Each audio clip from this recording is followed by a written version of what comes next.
Good afternoon, everybody. Welcome to another episode of Dharma Review, where we discuss the things that are important to you, the spiritual seeker. Hope everybody's having a nice afternoon. The sun has come out, and it's nice. So enjoy your drive home. Don't rush too much, and maybe this will help.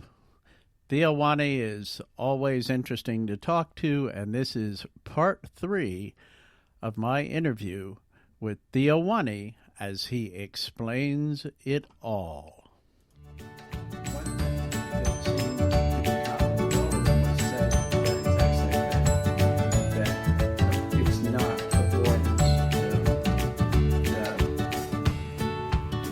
Doing nothing is not avoidance. That's right. Avoidance is not the point. It's just the opposite of avoidance. Yeah.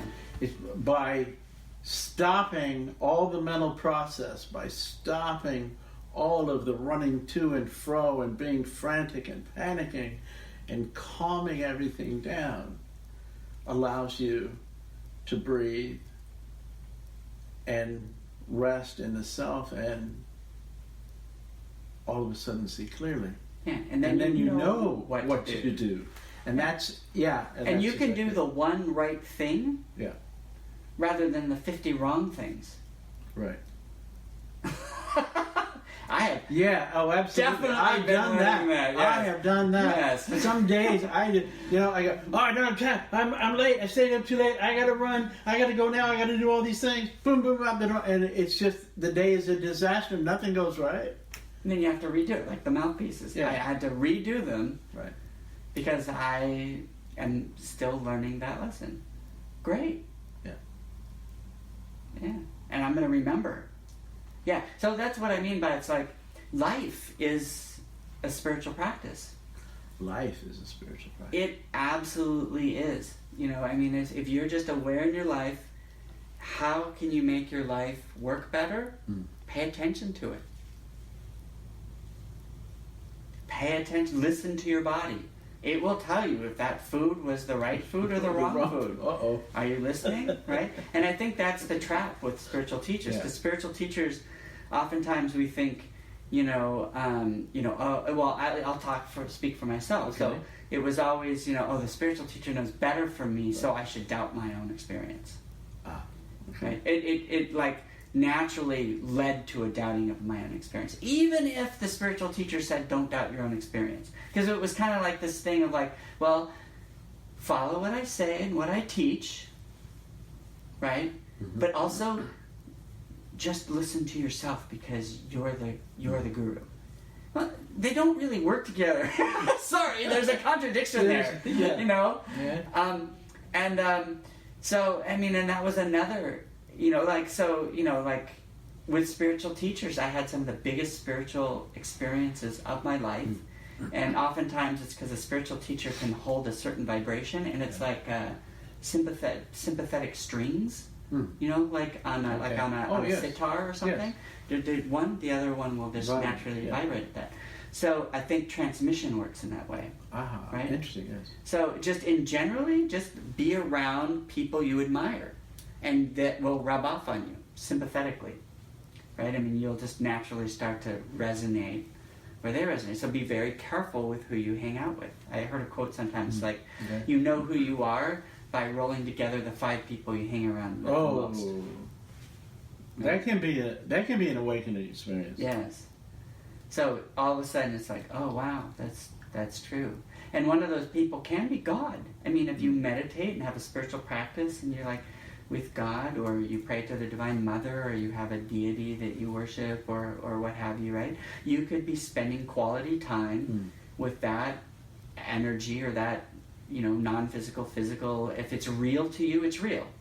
So if you're having a real experience, and what I mean by a real experience is you have a real, the difference between fantasy and reality. Fantasy is kind of like, I'm picturing a castle in my mind. It's a real castle. Well, no, it's not a real castle. It's a real castle in my mind. It's reality.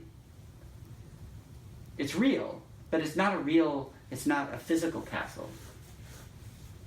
Right? But if seeing that castle and imagining myself sitting in it in a king's seat, I'm in my castle. Yes, okay. I'm in my power. I'm in my strength spot. If visualizing that gets me that experience, that's real. That's a real experience. That's real. Right? So, absolutely, hold on to that. That's good. But I'm not a king. I'm a king in my castle, in my imagination, which makes me feel empowered and more able to tackle the rest of my life. Great. But you don't go around telling people to bow down to you.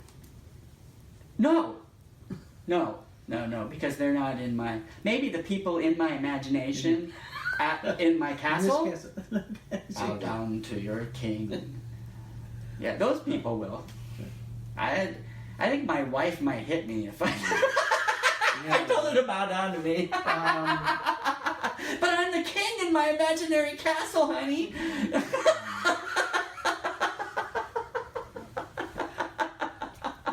I'm not in your imaginary castle, dear. I would draw it's an interesting concept. I would draw a slightly different picture of sure. I mean, I do something similar in meditation, right? But these are examples that were given by lamas or masters or whatever. Okay, in order to, really feel the divine presence or know that the divine presence is here now. Okay, but to me, an example of a delusion would be, you're in meditation and you've grasped, you caught some vision or some thought and you went with it. You went into that imaginary place. Okay, and now you're getting a message from some deceased being or some alien being who is now giving you, a special mission, and only you're the one that has it.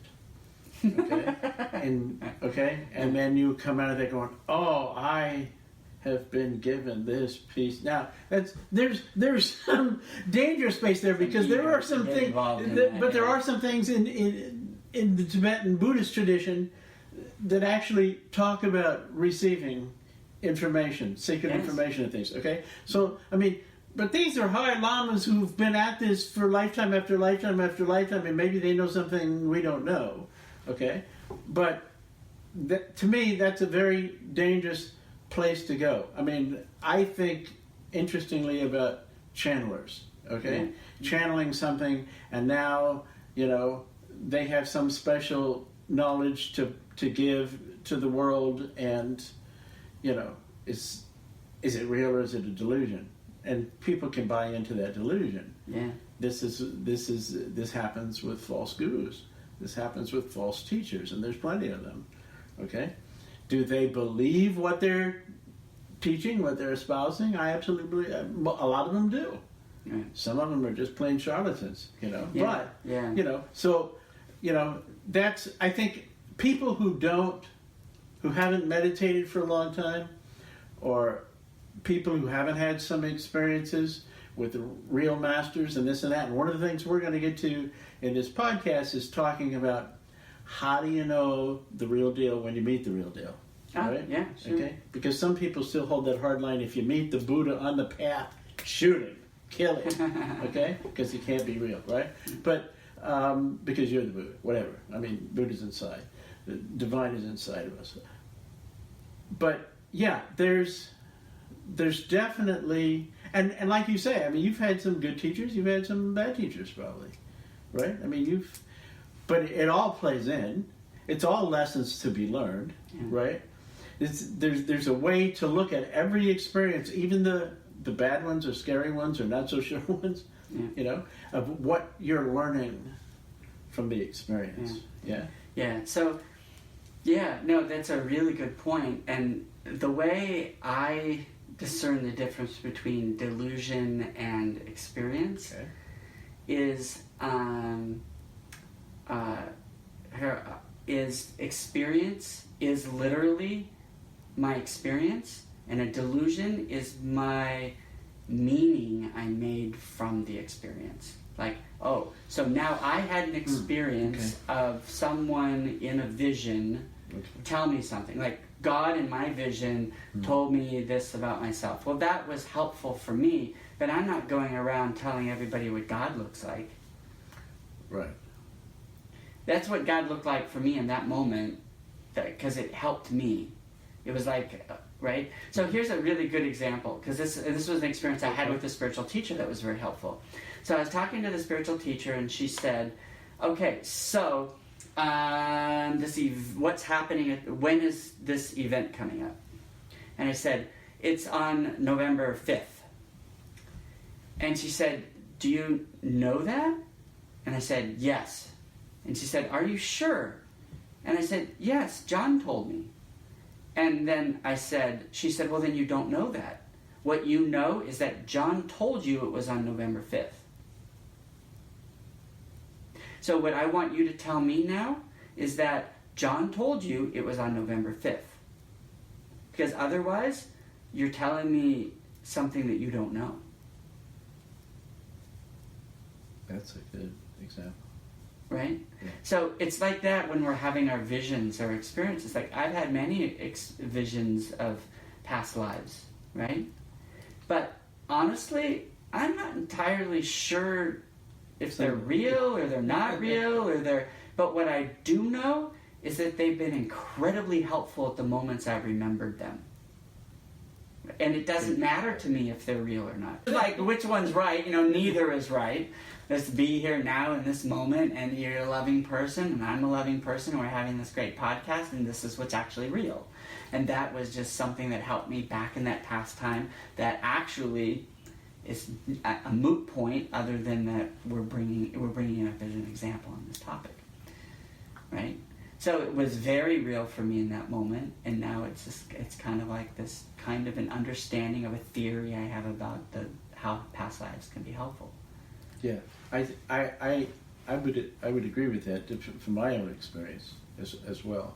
And usually they happen at times when you are going, help! I mean, yes. Something is really intense, is not working in your life, and you can't figure out why, and then boom, yes. you're shown it. And that's a good thing. You understand it, and then everything changes. Yeah, and if you're in that place of like, I don't know what's going on in my life, I feel completely lost, I'm just like, and you're sitting there trying to hold on to something, trying to make sense of it, don't. Literally, that you're in a fantastic opportunity place, let it go, be okay not knowing. Literally, I went through the process in my life. Part of my spiritual process was I can remember going through moments of like sitting there going, I don't know where I am, I don't know what's going on, I don't know. I used to have this sense of spatial recognition, like where I was in the room or in the house. And then I remember meditating one time, and then all of a sudden I didn't know where I was in the entire world. And then I realized, oh, this is part of letting go of the mind. Not needing to know. I don't need to know where I am in the universe, if I'm a man, if I'm a woman. I don't need to know if I'm rich or if I'm poor, I don't need to know any of that, because the love is I'm being taken care of. So I can be an innocent baby meditating and be taken care of, and actually the less I know, the easier I'm making it for God to take care of me. And I just say God because I don't know a better word. But it works for me with Buddhists, Hindus. Buddhists, don't like to say there's God, but I just don't. It feels like I'm being taken care of beyond you could call that my higher self, I suppose, but it doesn't feel like a me. So God feels more accurate to me, because there's no sense of identification with it, right? But it's also not separate from me. So in that case, you'd have to say there's only me and it's my higher self.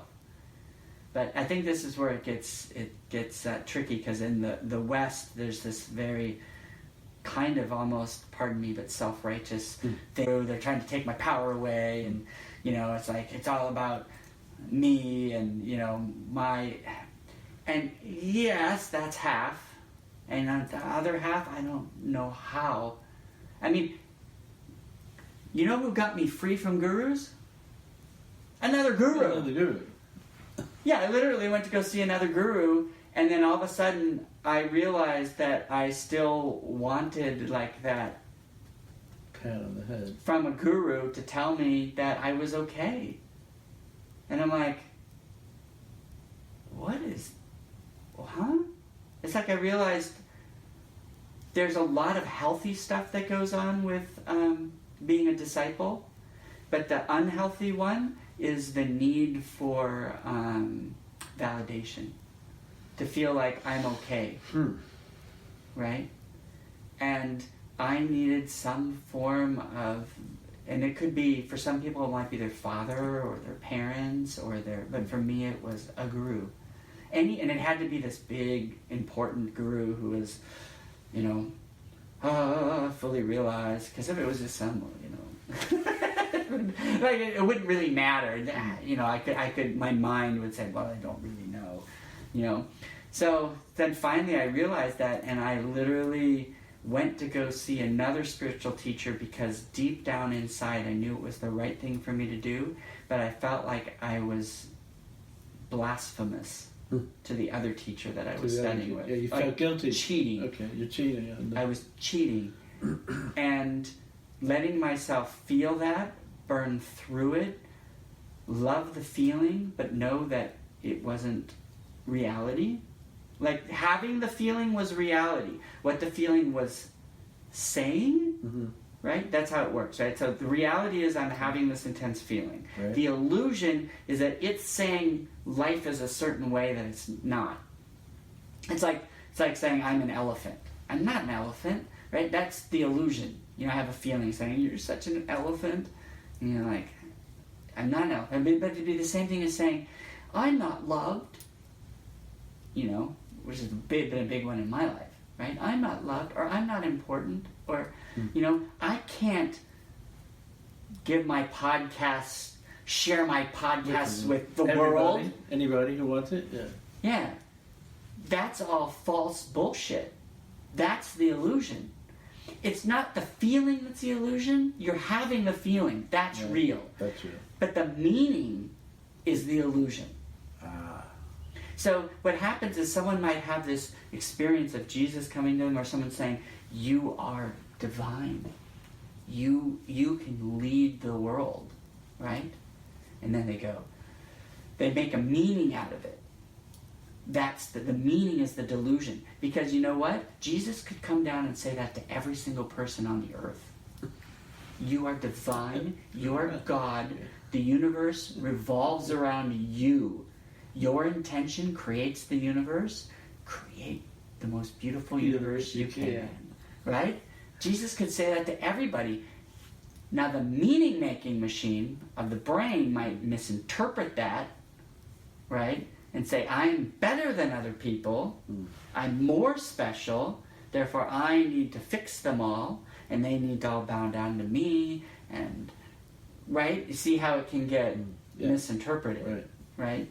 But it's still a true message that just got a delusion placed on it. But it was a real experience. So I'm all about what's the real experience, right? Like the experience with the teacher.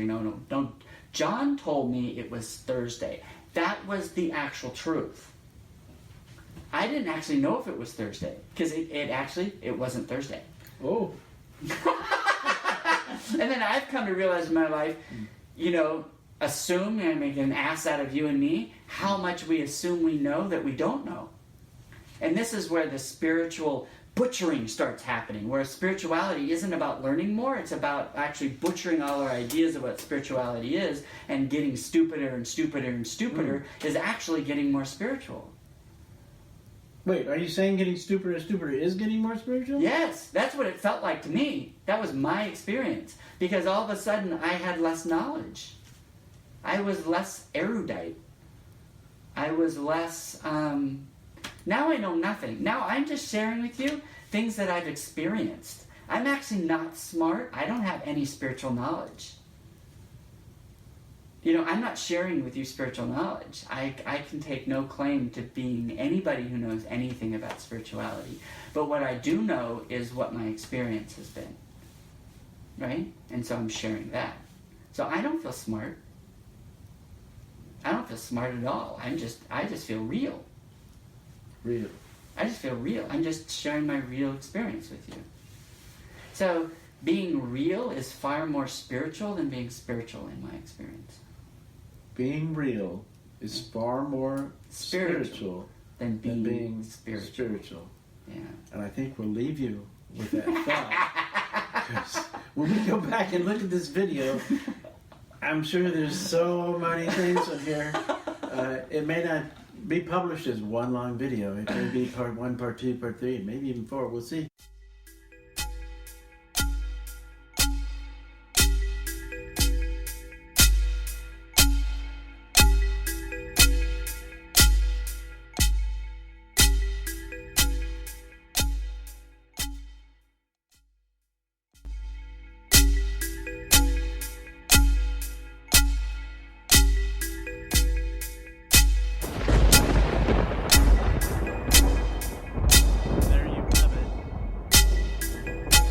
There you have it.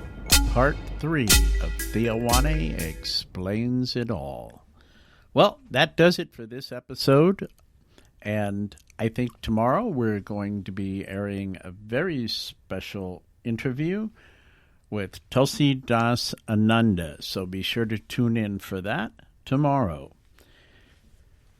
This is Pavan Putradas signing off. Have a good afternoon.